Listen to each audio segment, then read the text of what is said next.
हरे कृष्ण। ओम भास्कराय नमः। आप सभी का दिन शुभ हो और आप सभी को मेरा हाथ जोड़कर नमन। प्रिय श्रोताओं, आज ज्येष्ठ मास के कृष्ण पक्ष की द्वादशी तिथि है। आज दिनांक है 24 मई और दिन है शनिवार।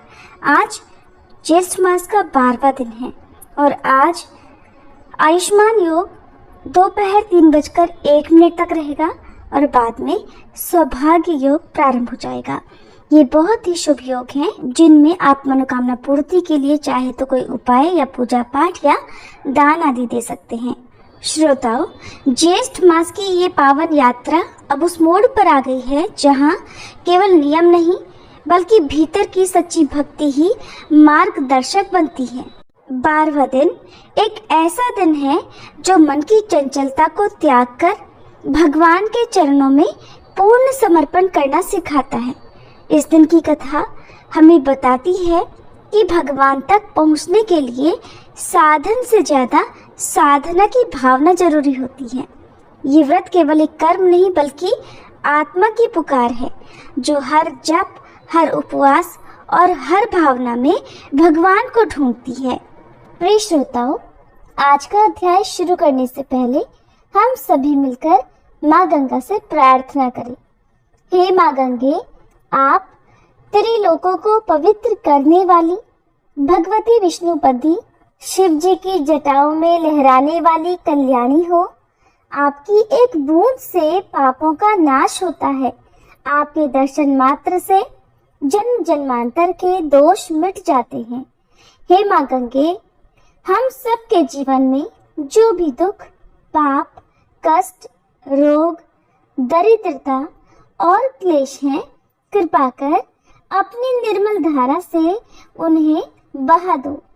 हमारे हृदय को शुद्ध करो, विचारों को पावन बनाओ और मोक्ष की राह दिखाओ। हे गंगे माँ, आपकी शरण में आकर हम सभी आपसे करुणा की याचना करते हैं। हे पापहारिणी, कृपा कर हमें अपने चरणों में स्थान दो और हमारे जीवन को पुण्यमय बना दो। सभी प्रेम से बोलिए गंगे मैया की जय।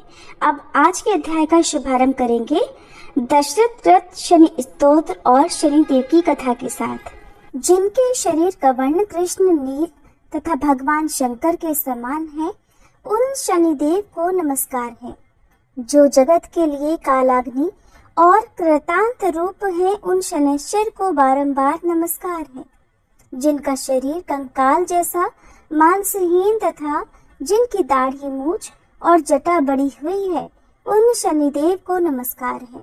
जिनके बड़े बड़े नेत्र, पीठ में सटा हुआ पेट और भयानक आकार है, उन शनैश्चर देव को नमस्कार है। जिनके शरीर का ढांचा फैला हुआ है, जिनके रोए बहुत मोटे हैं, जो लंबे चौड़े किंतु सूखे शरीर वाले हैं और जिनकी दाढ़ें काल रूप हैं, उन शनिदेव को बारंबार प्रणाम है। हे शनि, आपके नेत्र कोटर के समान गहरे हैं। आपकी ओर देखना कठिन है। आप घोर, रौद्र, भीषण और विकराल हैं। आपको नमस्कार है। वलीमुख, आप सब कुछ भक्षण करने वाले हैं। आपको नमस्कार है। सूर्य नंदन, भास्कर पुत्र, अभय देने वाले देवता, आपको प्रणाम है। नीचे की ओर दृष्टि रखने वाले शनिदेव, आपको नमस्कार है। संवर्तक, आपको प्रणाम है। मंद गति से चलने वाले शनैश्चर, आपका प्रतीक तलवार के समान है। आपको पुनः पुनः प्रणाम है। आपने तपस्या से अपनी देह को दग्ध कर लिया है। आप सदा योगाभ्यास में तत्पर, भूख से आतुर और अतृप्त रहते हैं। आपको सदा सर्वदा नमस्कार है। ज्ञान नेत्र, आपको प्रणाम है। काश्यप नंदन, सूर्य पुत्र शनिदेव, आपको नमस्कार है। आप संतुष्ट होने पर राज्य दे देते हैं और रुष्ट होने पर उसे तत्काल हर लेते हैं। देवता, असुर, मनुष्य, सिद्ध, विद्याधर और नाग, ये सब आपकी दृष्टि पड़ने पर समूल नष्ट हो जाते हैं। देव, मुझ पर प्रसन्न होइए। मैं वर पाने के योग्य हूँ और आपकी शरण में आया। बोले शनिदेव भगवान की जय। एक बार की बात है कि सभी नवग्रहों में, जिनमें सूर्य, चंद्र, मंगल, बुध, बृहस्पति, शुक्र, शनि, राहु और केतु में विवाद छिड़ गया कि इन सब में बड़ा कौन है। सभी आपस में विवाद करने लगे, लेकिन कोई निर्णय न निकलने पर देवराज इंद्र के पास वे निर्णय कराने पहुंचे। सभी ग्रहों को अपने सामने उपस्थित देखकर इंद्रदेव घबरा गए। फिर उन्होंने निर्णय करने में अपनी असमर्थता जताई, परंतु उन्होंने ये भी कहा, इस समय पृथ्वी पर राजा विक्रमादित्य का राज है, जो कि अति न्यायप्रिय है। वे ही इसका निर्णय कर सकते हैं।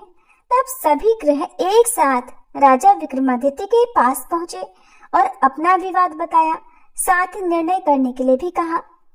राजा विक्रमादित्य इस समस्या से चिंतित थे, क्योंकि वे जानते थे कि जिस किसी को भी छोटा बताया वही क्रोधित हो उठेगा। तब राजा को एक उपाय सूझा।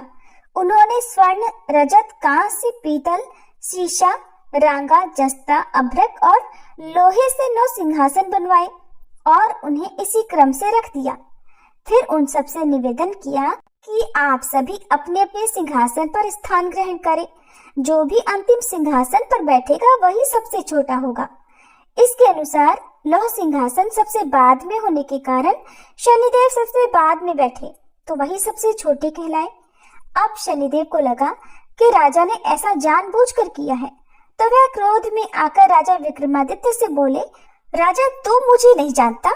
सूर्य एक राशि में 1 महीना, चंद्रमा 2.25 दिन, मंगल 1.5 महीना, बृहस्पति 13 महीने, बुध और शुक्र 1-1 महीने विचरण करते हैं, लेकिन मैं 2.5 से 7.5 साल तक रहता हूँ। बड़े बड़ों का मैंने विनाश किया है। श्री राम की 7.5 आई तो उन्हें वनवास हो गया। रावण की आई तो उसकी लंका को वानरों की सेना से हारना पड़ा। अब तुम सावधान होकर रहना। ऐसा कहकर कोपित हुए शनिदेव जी वहां से चले गए और तब अन्य ग्रह भी खुशी खुशी चले गए। कुछ समय बाद राजा की 7.5 आई। तब शनिदेव घोड़ों के सौदागर बनकर वहां आए। उनके पास कई सारे बढ़िया घोड़े थे। राजा ने यह समाचार सुनकर अपने अश्वपाल को अच्छे घोड़े खरीदने की आज्ञा दी। उसने कई अच्छे घोड़े खरीदे और एक सर्वोत्तम घोड़े को राजा की सवारी करने दे दिया। अब जैसे ही राजा उस घोड़े पर सवार हुए, वह घोड़ा सरपट वन की ओर भागा और घने जंगल में पहुंचकर वह अंतर्ध्यान हो गया। अब राजा भूख प्यास से भटकते रहे। तब एक ग्वाले ने उन्हें पानी पिलाया। राजा ने प्रसन्न होकर उसे अपनी अंगूठी दी और वह अंगूठी देकर राजा अपने नगर को चल पड़े। वहां उन्होंने अपना नाम उज्जैन निवासी वीका बताया और वहां उन्होंने एक सेठ की दुकान में रुककर जलपान किया। कुछ देर रुककर आराम भी किया। भाग्यवश उस सेठ की उस दिन खूब बिक्री हुई। अब सेठ रूप बदले हुए राजा विक्रमादित्य को अपने साथ अपने घर ले गया। वहां पर राजा ने खूंटी पर देखा कि एक हार टंगा हुआ है जिसे खूंटी निकल रही है। देखते ही देखते थोड़ी देर में पूरा हार गायब हो गया। तब सेठ ने वापस आने पर देखा कि हार तो गायब है। सेठ ने समझा कि वीका ने ही उसे चुराया है। फिर तो सेठ ने कोतवाल के पास उन्हें पकड़वा दिया। अब उस नगर के राजा ने भी राजा विक्रमादित्य को चोर समझकर उनके हाथ पैर कटवा दिए और नगर के बाहर फेंकवा दिया। वहां से एक तेली निकल रहा था जिसे दया आई और उसने वीका को अपनी गाड़ी में बिठाया। वह अपनी जीभ से बैलों को हाँकने लगा। उस समय तक राजा की शनि दशा समाप्त हो गई। वर्षा ऋतु आने पर राजा मल्हार गाने लगे। राजा जिस नगर में थे वहां की राजकुमारी मनभावनी को उनका गाना इतना पसंद आया कि उसने मन ही मन प्रण कर लिया कि वह उस राग गाने वाले से ही विवाह करेगी। राजकुमारी ने दासी को राग गाने वाले को ढूंढने भेजा। तब दासी ने बताया कि वह तो एक चौरंगिया अर्थात अपाहिज है, परंतु राजकुमारी नहीं मानी। अगले ही दिन वह भूख प्यास त्याग कर अनशन पर बैठ गई कि विवाह करेगी तो उसी से करेगी। बहुत समझाने पर भी जब राजकुमारी नहीं मानी तो राजा ने उस तेली को बुला भेजा और विवाह की तैयारी करने को कहा। फिर तो उसका विवाह राजकुमारी से हो गया। तब एक दिन सोते हुए स्वप्न में शनिदेव ने राजा को दर्शन देकर कहा कि राजन, देखा तुमने, मुझे छोटा बताकर कितना दुख झेला है। तब राजा ने उनसे क्षमा मांगी और प्रार्थना करते हुए कहा, हे शनिदेव, जैसा दुख मुझे दिया है किसी और को मत दीजिएगा। तब शनिदेव मान गए और कहा कि जो मेरी कथा और व्रत करेगा उसे मेरी दशा में कभी कोई दुख नहीं होगा। जो व्यक्ति रोज मेरा ध्यान करेगा और चींटियों को आटा डालेगा उसकी भी सभी मनोकामनाएं पूर्ण होंगी। और ऐसा कहकर शनिदेव ने राजा को हाथ पैर वापस कर दिए। इधर प्रातःकाल आंख खुलने पर राजकुमारी ने देखा तो वह बड़ी आश्चर्यचकित हुई। तब वीका अर्थात राजा विक्रमादित्य ने राजकुमारी को बताया कि वह उज्जैन के राजा विक्रमादित्य हैं। जानकर सभी अत्यंत प्रसन्न हुए। सेठ ने जब सुना तो वह राजा के पैरों पर गिरकर क्षमा मांगने लगा। राजा ने कहा कि ये तो शनिदेव का क्रोध था, इसमें किसी का कोई दोष नहीं। सेठ ने फिर भी निवेदन किया कि राजन, मुझे शांति तभी मिलेगी जब आप मेरे घर चलकर भोजन करेंगे। तब सेठ ने अपने घर तरह तरह के व्यंजनों से राजा का सत्कार किया। सभी ने देखा कि जो खोटी हार निगल गई थी वही अब उसे उगल रही थी। सेठ ने अनेक मोहरे देकर राजा का धन्यवाद किया। इसके बाद राजा रानी को लेकर अपने राज्य वापस लौट आए, जहाँ पर उनका खूब धूमधाम से स्वागत किया गया। राजा विक्रमादित्य ने कहा कि उन्होंने शनिदेव को छोटा बताया था, लेकिन वे तो सर्वश्रेष्ठ है। तब से राजा विक्रमादित्य के राज में शनिदेव की पूजा और कथा रोज होने लगी। प्रेम से बोले शनिदेव महाराज की जय। अब सुनिए आज का महात्म्य। भगवान सूर्य जो कि संपूर्ण जगत के आदि है, मूल है, इसी कारण इनका एक नाम आदित्य भी है। देवराज इंद्र आदि देवता इन्हीं से उत्पन्न हुए हैं और देवताओं तथा जगत का संपूर्ण तेज भी इन्हीं का है। अग्नि में दी गई आहुति सूर्य नारायण को ही प्राप्त होती है, इसलिए आदित्य से ही वृष्टि उत्पन्न होती है। वृष्टि से अर्थात वर्षा से अन्न उत्पन्न होता है और अन्न से प्रजा का पालन होता है। ध्यान करने वाले लोगों के लिए ध्यान रूप और मोक्ष प्राप्त करने की इच्छा से आराधना करने वाले लोगों के लिए ये मोक्ष स्वरूप है। क्षण, मुहूर्त, दिन, पक्ष, मास, ऋतु, अयन, संवत्सर तथा युग की कल्पना सूर्य नारायण के बिना संभव ही नहीं है। काल नियम के बिना अग्निहोत्र आदि कर्म नहीं हो सकते। ऋतु विभाग के बिना पुष्प फल तथा मूल की उत्पत्ति संभव नहीं है और उनके न रहने से तो संपूर्ण जगत के व्यवहार ही नष्ट हो जाएंगे। सूर्य नारायण के सामान्य द्वादश नाम इस प्रकार हैं: आदित्य, सविता, सूर्य, मिहिर, अर्क, प्रतापन, मार्तंड, भास्कर, भानु, चित्रभानु, दिवाकर और रवि। विष्णु, धाता, भग, पूषा, मित्र, इंद्र, वरुण, अर्यमा, विवस्वान, अंशुमान, त्वष्टा और पर्जन्य ये द्वादश आदित्य हैं। चैत्र आदि 12 महीनों में ये द्वादश आदित्य उदित रहते हैं। चैत्र मास में विष्णु, वैशाख मास में अर्यमा, ज्येष्ठ में विवस्वान, आषाढ़ में अंशुमान, श्रावण में पर्जन्य और भाद्रपद में वरुण, आश्विन में इंद्र, कार्तिक में धाता, मार्गशीर्ष में मित्र, पौष में पूषा, माघ में भग और फाल्गुन में त्वष्टा नाम के आदित्य दबते हैं। उत्तरायण में सूर्य किरणें वृद्धि को प्राप्त करती है और दक्षिणायन में वह किरणें वृद्धि घटने लगती है। इस प्रकार सूर्य किरणें लोकोपकार में प्रवृत्त रहती हैं। जैसे स्फटिक में विभिन्न रंगों के प्रविष्ट होने से वो अनेक वर्णों का दिखाई देता है, जैसे एक ही मेघ आकाश में अनेक रूपों का हो जाता है और गुण विशेष से जैसे आकाश से गिरा हुआ जल भूमि के रस वैशिष्ट से अनेक स्वाद और गुणों वाला हो जाता है। जिस प्रकार एक ही अग्नि ईंधन भेद के कारण अनेक रूपों में विभक्त हो जाती है और जैसे वायु पदार्थों के संयोग से सुगंधित और दुर्गंध युक्त हो जाती है, जैसे ग्रहाग्नि के अनेक नाम हो जाते हैं, उसी प्रकार एक सूर्य नारायण ही ब्रह्मा, विष्णु और शिव आदि अनेक रूप धारण करते हैं। इसलिए इनकी भक्ति अनेक प्रकार से करनी चाहिए। इस प्रकार जो सूर्य नारायण को जानता है वह रोग तथा पापों से शीघ्र ही मुक्त हो जाता है। पापी पुरुष की सूर्य नारायण के प्रति भक्ति कभी नहीं होती। इसलिए हे सांब, तुम सूर्य नारायण की आराधना करो, जिससे तुम इस भयंकर व्याधि से मुक्त होकर सभी कामनाओं को प्राप्त कर लोगे। अब जानिए भगवान सूर्य के परिवार के बारे में। सुमंतु मुनि कहने लगे, हे राजन, सांब ने नारद जी से पुनः पूछा, हे महामुनि, आपने भगवान सूर्य नारायण की अत्यंत आनंदप्रद महात्म्य का वर्णन किया, जिससे मेरे हृदय में उनके प्रति दृढ़ भक्ति उत्पन्न हो गई।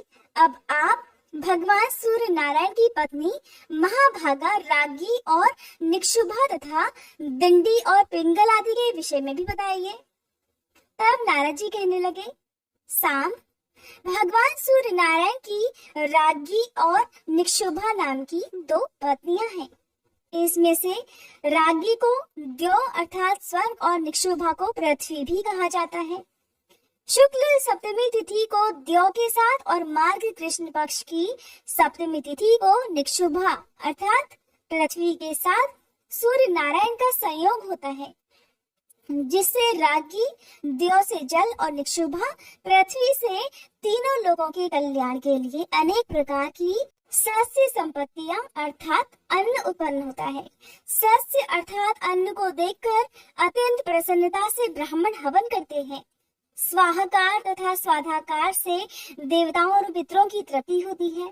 जिस प्रकार राज्ञी अपने 2 रूपों में हुई और ये जिनकी पुत्री है तथा इनकी जो संतानें हुई उनका हम वर्णन करते हैं, इसे अब आप प्रेम पूर्वक सुनिए।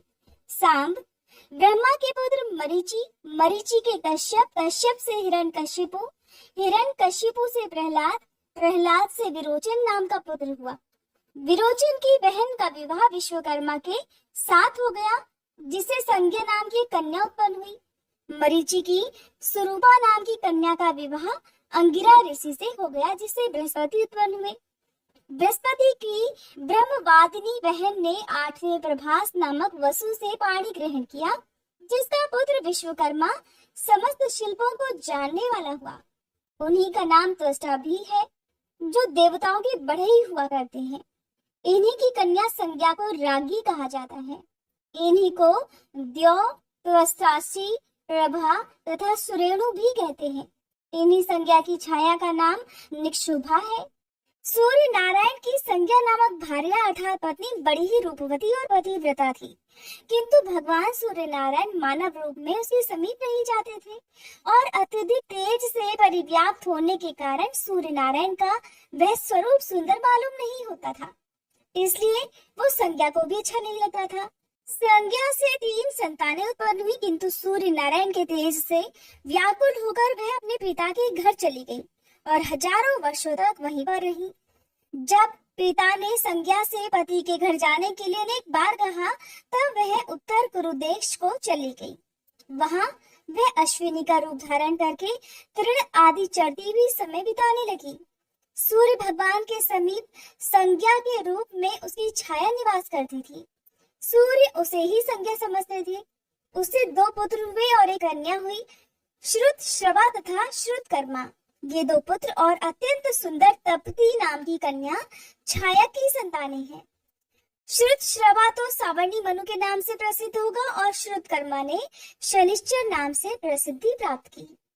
संज्ञा जिस प्रकार से अपनी संतानों से स्नेह करती थी, वैसा स्नेह छाया ने नहीं किया। इस अपमान को संज्ञा के ज्येष्ठ पुत्र सावर्णी मनु ने तो सहन कर लिया, किंतु उनके छोटे पुत्र यम अर्थात धर्मराज सहन नहीं कर सके। छाया ने जब बहुत ही क्लेश देना शुरू कर दिया, तब क्रोध में आकर बालपन तथा भावी प्रबलता के कारण उन्होंने अपनी विमाता छाया की भर्त्सना की और उसे मारने के लिए अपना पैर उठा दिया। ये देखकर क्रुद्ध विमाता छाया ने उन्हें कठोर शाप दे डाला। कहने लगी, दुष्ट, तुम अपनी माँ को पैर से मारने के लिए तैयार हो रहे थे, इसलिए तुम्हारा ये पैर टूट कर गिर जाए। छाया के शाप से विवल होकर यम अपने पिता के पास गए और उन्हें सारा वृतांत कह सुनाया। पुत्र की बातें सुनकर सूर्य नारायण कहने लगे, पुत्र, इसमें कुछ विशेष कारण तो जरूर होगा। क्योंकि अत्यंत धर्मात्मा तुझ जैसे पुत्र के ऊपर माता को क्रोध आया है। सभी पापों को तो निदान है, किंतु माँ के शाप का कभी अन्यथा नहीं हो सकता। पर मैं तुम्हारे ऊपर अधिक स्नेह होने के कारण एक उपाय कहता हूँ। यदि तुम्हारे पैर के मांस को लेकर कृमि भूमि पर चले जाए तो इससे माता का शाप भी सत्य हो जाएगा और तुम्हारे पैर की भी रक्षा हो जाएगी। सुमंतु मुनि कहने लगे, राजन इस प्रकार पुत्र को आश्वासन देकर सूर्य नारायण छाया के समीप जाकर कहने लगे, छाये, तुम इनसे स्नेह क्यों नहीं करती हो? एक माँ के लिए तो सभी संतानें समान ही होनी चाहिए। ये सुनकर छाया ने कोई उत्तर नहीं दिया, जिससे सूर्य नारायण को क्रोध आ गया और वे शाप देने के लिए तैयार हो गए। छाया भगवान सूर्य को क्रोध देकर डर गई और उसने अपना संपूर्ण वृतांत बतला दिया। तब सूर्य अपने ससुर विश्वकर्मा के पास गए। अपने जमाता सूर्य को क्रोधित देखकर विश्वकर्मा ने उनका पूजन किया तथा मधुर वचनों से उन्हें शांत किया और कहने लगे, देव, मेरी पुत्री संज्ञा आप जय श्री कृष्ण। एक बार फिर से आप सभी का आपके अपने YouTube चैनल और KitKat स्टोरीज पर हार्दिक स्वागत के लिए है। वहाँ पर रिस्पॉन्ड कीजिए। कर रही है। आज ज्येष्ठ श्री मास ब्रह्मा जी ने महात्म्य के मुझे आज्ञा छठे दी है अध्याय कि यदि उनकी आज के अभिरुचि अध्याय में हो दिंडी तो के तुम वृतांत संसार में के आपको कल्याण बहुत ही के सुंदर लिए कथा सुनने को सूर्य को मिलेगी। तो तराश उम्मीद करती कर हूँ आप इस उत्तम वीडियो रूप को बनाओ।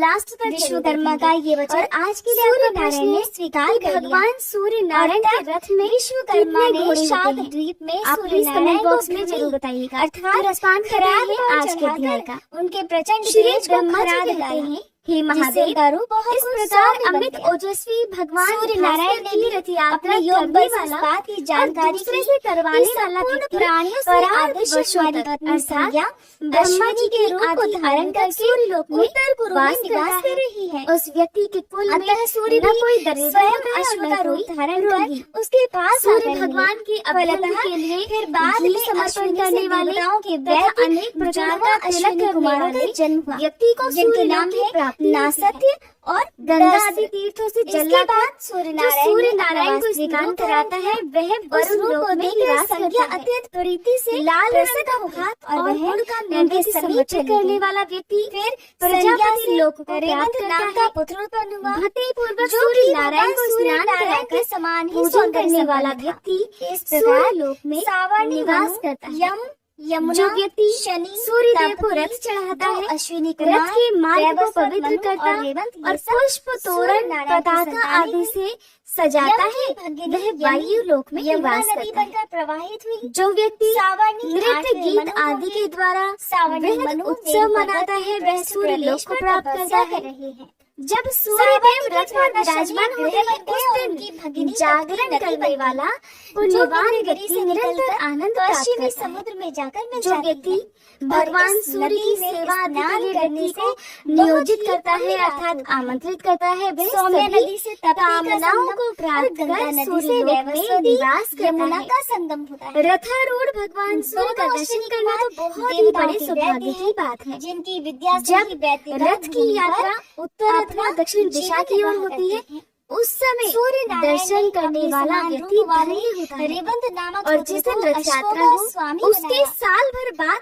जो उसी मनुष्य दिन अपनी पुनः रथ गंतव्य यात्रा मार्ग करनी के चाहिए। लिए यदि रेवंत वर्ष की के पूजा बाद करके यात्रा न प्रस्थान करा करता सके है, तो उसके 12वें मार्ग वर्ष में अतिशय कभी उत्साह क्लेश के नहीं साथ उसके उत्सव मार्ग में संपन्न कभी कर कोई संकट नहीं यात्रा आता। संपन्न करानी चाहिए, बीच विश्वकर्मा में जी के यात्रा द्वारा फिर नहीं सूर्य करानी नारायण को चाहिए। खराद पर इस बीच चढ़ाकर इंद्रध्वज जो के तेज उत्सव में भी ग्रहण यदि किया विघ्न हो जाए उससे तो उन्होंने 12 वर्ष भगवान में ही सूर्य की उसे पूजा संपन्न करने के करना लिए चाहिए, उससे भोजकों को पहले उत्पन्न नहीं। किया। जो अमित व्यक्ति तेजस्वी रथ यात्रा की नारायण व्यवस्था की करता है संतानोत्पत्ति वह की इंद्रादि कथा को लोकपाल के सुनता सायुज्य अथवा को प्राप्त पढ़ता करता है, वह है सभी पापों और से यात्रा मुक्त में होकर विघ्न करने अंत वाले में सूर्य व्यक्ति लोक को प्राप्त हो मंदेह जाता जाति है। के राक्षस हो हरे जाते कृष्ण। हैं। आज के सूर्य अध्याय में बस नारायण इतना की ही। पूजा किए इसके बिना आगे का जो वृत्तांत अन्य आप देवताओं सभी की पूजा आने करता वाले है अध्याय वह में पूजा ही जरूर निष्फल सुनिएगा। है। श्री रथ यात्रा रवि के हरत समय हो जो घोर सूर्य तम, नारायण का अगणित दर्शन करण करता है प्रसाद, वह निष्पाप हो वंदन जाता है। करूं तब चरणन षष्ठी, में, सप्तमी, अर्घ देऊं पूर्णिमा, जलधारी, अमावस्या और सकल रविवार के सृष्टि दिन के स्वामी दर्शन करने हो, से बहुत पुण्य मिलता है। सचराचर के नाथ, आषाढ़, निस्दिन कार्तिक हो और माघ तुमसे की पूर्णिमा को दर्शन होवत करने से संध्या प्रभात। अनंत पुण्य की प्राप्ति होती जय है। इन भगवान तीनों मासों में भी रथ यात्रा करनी सूर्यधारी, चाहिए।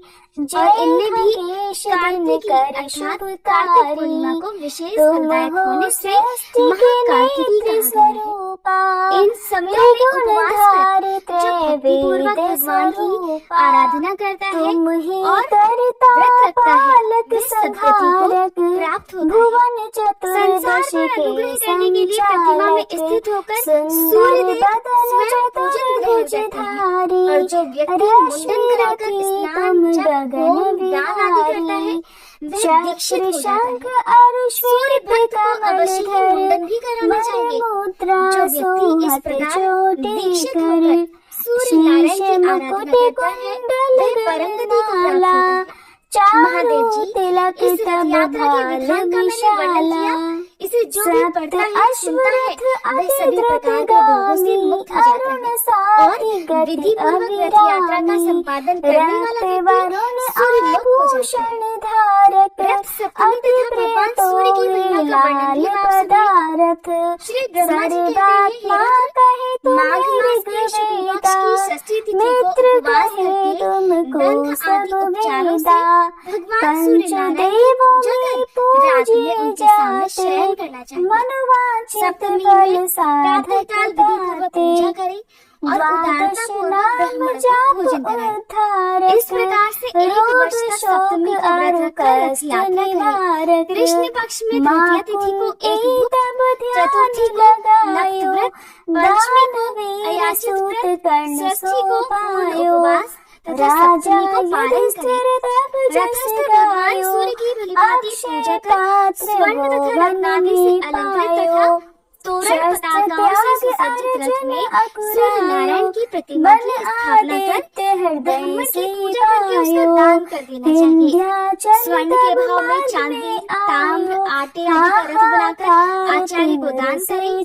हे महादेव, यह सप्तमी तिथि बहुत उत्तम है। पापों का हरण करने वाली इस रथ सप्तमी को जो कि माघ मास की सप्तमी तिथि है उस दिन भगवान सूर्य के निमित्त किया गया स्नान, दान, होम, पूजा आदि सत्कर्म 1000 गुना फलदायक हो जाते हैं।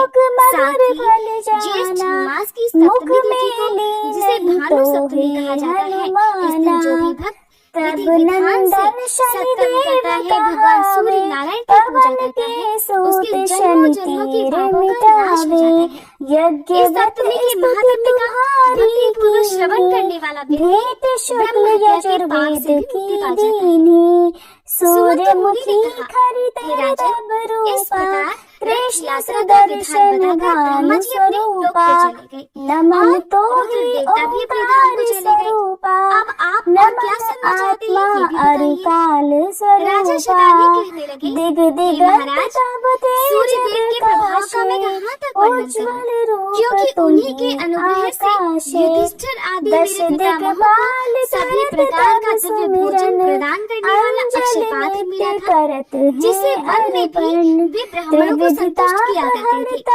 जिन भगवान सूर्य की देवता ऋषि सिद्ध मनुष्य आदि निरंतर आराधना करते हैं तथा भगवान भास्कर के महात्म्य को अनेकों बार सुनते हैं, किंतु मुझे उनका महात्म्य अनेकों बार सुनते सुनते भी तृप्ति नहीं होती। जिनसे संपूर्ण विश्व उत्पन्न हुआ है तथा जिनके उदय होने से ही सारा संसार चेष्टावान होता है, जिनके हाथों से लोग पूजित ब्रह्मा जी और विष्णु तथा ललाट से शंकर जी उनके प्रभाव का वर्णन कौन कर सकता है। पूजा उपासना तब सुखकारी जिस मंत्र स्तोत्र दान स्नान जप पूजन होम व्रत तथा उपवास आदि कर्मों के करने से भगवान सूर्य प्रसन्न होकर सभी कष्टों को निवृत्त करते हैं अर्थात दूर करते हैं और संसार सागर से मुक्त करते हैं। रविवासर जो तुमको ध्यावे पुत्रादिक सुख वैभव पावे पाप रूपी पर्वत के विनाशी व्रज रूप तुम हो अविनाशी राहु आदि आराधना के बिना बनावे ग्रह एक बार भी को लग जावे धर्म दान तब करते हैं साधक विपत राम तब पीड़ा बाधक सूर्य देव कृपा कीजिए गंगा और अन्य सभी देवताओं के आश्रय भगवान सूर्य हैं। सूर्य हे मुनि, इस प्रकार अनंत गुणों वाले भगवान सूर्य के महात्म्य को मैंने बहुत बार सुना है। देवगण भी भगवान सूर्य की आराधना करते हैं, ये भी मैंने सुना है। अब मेरा यही दृढ़ संकल्प है कि संपूर्ण प्राणियों के हृदय में निवास करने वाले तथा स्मरण मात्र से समस्त पाप तापों को दूर करने वाले भगवान सूर्य की भक्ति पूर्वक उपासना कर मैं भी संसार से मुक्त हो जाऊं। भगवान सूर्य द्वारा भरत दास चिंतन करत घर दिन कर तब ध्यान रखियो कृपा इस भक्त पे तुम्हारी सूर्य भगवान। कहते हैं ओम जय सूर्य ऋषियों को जिस प्रकार ब्रह्मा जी ने भगवान, सूर्य नारायण की आराधना के विधान का उपदेश दिया था उसे मैं सुनाता हूँ। जगत के नेत्र इसी समय ऋषियों ने ब्रह्मा जी से प्रार्थना की थी कि हे महाराज, सभी प्रकार के चित्तवृत्ति के निरोध रूपी योग को आपने केवल पद देने वाला कहा है, किंतु यह योग अनेक जन्मों की कठिन साधना के द्वारा ही प्राप्त हो सकता है, क्योंकि इंद्रियों को बलात् आकृष्ट करने वाले विषय अत्यंत दुर्जय हैं। मन किसी प्रकार से स्थिर नहीं होता, राग द्वेष आदि दोष नहीं छूटे और पुरुष भी पाए सारे, इसलिए योग सिद्धि का प्राप्त होना अतिशय कठिन है। अतः आप ऐसे किसी साधन का उपदेश कीजिए जिससे बिना परिश्रम के ही निस्तार हो सके। ब्रह्मा जी कहने लगे, हे मुनीश्वरों, यज्ञ पूजन नमस्कार जप व्रतोपवास और ब्राह्मण भोजन आदि से सूर्य नारायण की आराधना करना ही सामुख्य उपाय है। यह क्रिया योग है। मन, बुद्धि, कर्म, दृष्टि आदि से सूर्य नारायण की आराधना में तत्पर रहे। वे ही परब्रह्म, अक्षर, सर्वव्यापी, सर्वकर्ता, अव्यक्त, अचिंत्य और मोक्ष को देने वाले हैं। अतः आप उनकी आराधना कर अपने मनोवांछित फल को प्राप्त करें और तब सागर से मुक्त हो जाएं। ब्रह्मा जी से ये सुनकर मुनिगण सूर्य नारायण की उपासना रूप क्रिया योग में तत्पर हो गए। हे राजन, विषयों में डूबे हुए संसार के दुखी जीवों को सुख प्रदान करने वाले सूर्य नारायण के अलावा और कोई भी नहीं है। इसलिए उठते, बैठते, चलते, सोते, भोजन करते हुए सदा सूर्य नारायण का ही स्मरण करें। भक्तिपूर्वक उनकी आराधना में प्रवृत्त हो जाओ, जिससे जन्म मरण आदि व्याधि से युक्त इस संसार समुद्र से तुम पार हो जाओगे। जो पुरुष जगत करता, सदा वरदान देने वाले, दयालु और ग्रहों के स्वामी श्री सूर्य नारायण की शरण में जाता है, वह अवश्य ही मुक्ति प्राप्त करता है। सुमंत मुनि ने इस प्रकार पुनः कहा, हे राजन, प्राचीन काल में गंडी को ब्रह्म हत्या लगी। उस ब्रह्म हत्या की पाप को दूर करने के लिए उन्होंने बहुत दिनों तक सूर्य नारायण की आराधना और स्तुति की। उससे प्रसन्न होकर भगवान सूर्य उनके पास आए। भगवान सूर्य ने कहा, दिन दिन तुम्हारी भक्तिपूर्वक की गई स्तुति से मैं अत्यंत प्रसन्न हूँ और अभी वर मांगो। दंडी ने कहा, महाराज, आपने पधारकर मुझे दर्शन दे दिए, यही मेरे लिए बहुत बड़े सौभाग्य की बात है। यही मेरे लिए सर्वश्रेष्ठ वरदान है। पुण्यहीनों के लिए, पापियों के लिए आपका दर्शन सर्वदा दुर्लभ है। आप सबके हृदय में स्थित हैं। अतः आप सबका अभिप्राय भी जानते हैं। जिस प्रकार ही प्रभु मुझे ब्रह्म हत्या लगी है, उसे तो आप जानते ही हैं। हे भगवान, अब आप मुझ पर ऐसा अनुग्रह कीजिए कि मैं इस निंदक हत्या से और अन्य पापों से शीघ्र मुक्त हो जाऊं। और हे सूर्य नारायण, मैं सफल मनोरथ हो जाऊं। आप संसार से उद्धार का कोई उपाय बताइए, जिसके आचरण से संसार के प्राणी सुखी हो। दंडी के इस वचन को सुनकर योग देवता भगवान सूर्य ने उन्हें निर्बीज योग का उपदेश दिया, जो दुख के निवारण के लिए औषध रूप है। तब दंडी ने हाथ जोड़कर प्रार्थना करते